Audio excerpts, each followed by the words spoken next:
Yesterday I did a job for one of our clients. The job was to populate our RAG training data database with data taken from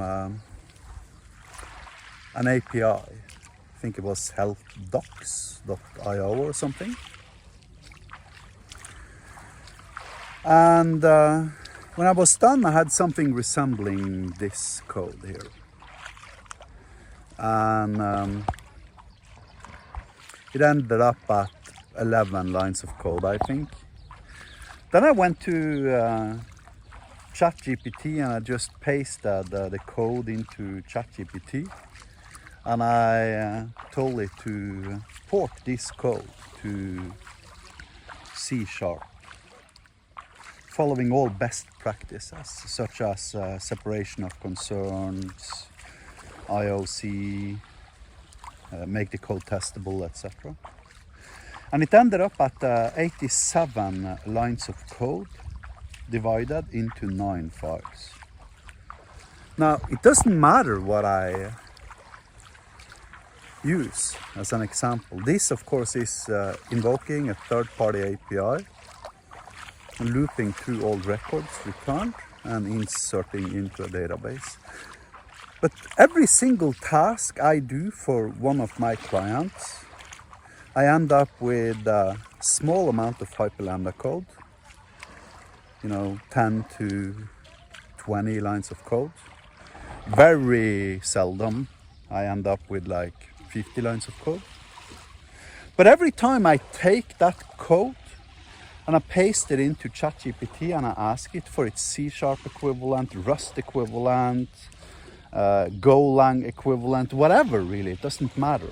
ChatGPT consistently produces 10 times as much code and tons of files. Now, when you're separating your concerns using IOC and best practices and stuff like that, the way we have been taught that we should be doing for the last 20 years of our lives, then what you end up with, you end up consistently with more code and more files. The more files part is actually very painful, because every single time you want to add one feature to your existing code, you need to touch upon 3, 4, 5, 6 different files.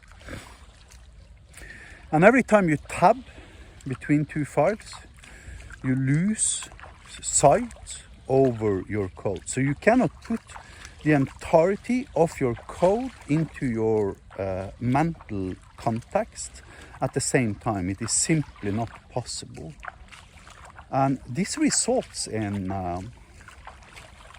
suboptimal code, larger bug surface area, and less maintainability. Now, you can argue this a million ways, back and forth, but I'm right and you're wrong. Because we have science on this.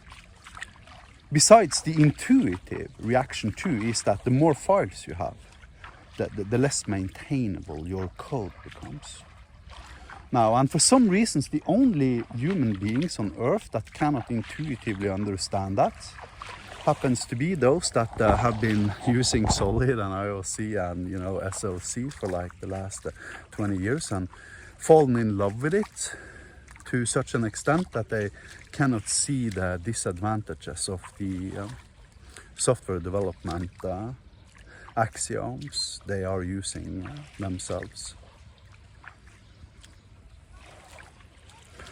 You see, our software development practices are fundamentally broken. They are based upon assumptions that do not hold true.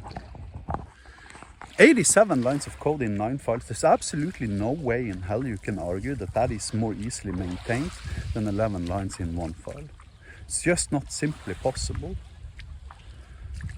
Now, and as we step into the age of generative AI in relationship to software development programming, a lot of people might think that this is irrelevant, but in fact it becomes even more relevant. Why? Because of the context window of LLMs. Now, if you count the tokens required to maintain my C# solution, you will also realize that it's 10 times as many tokens as my Hyperlambda solution. And even though LLMs in theory now today have context windows of like 1 million tokens and more, maybe even, the more context you add to an LLM request, the higher the statistical probability becomes of that LLM is going to hallucinate while it is presenting its solution to you. Because even though, for instance, models such as GPT 4.1 has a context window of 1 million tokens, its practical context window is still 8,000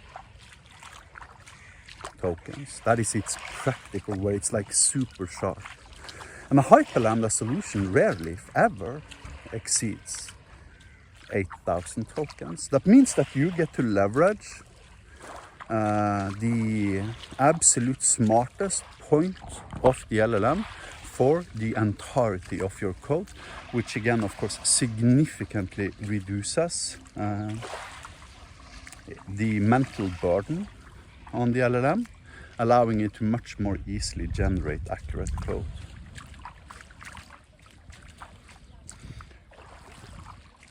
You see, for problems such as the problems that 80% of us are dealing with on a daily basis, the stuff they're teaching in books like the Gang of Four's book design pattern from 1995 is completely overkill.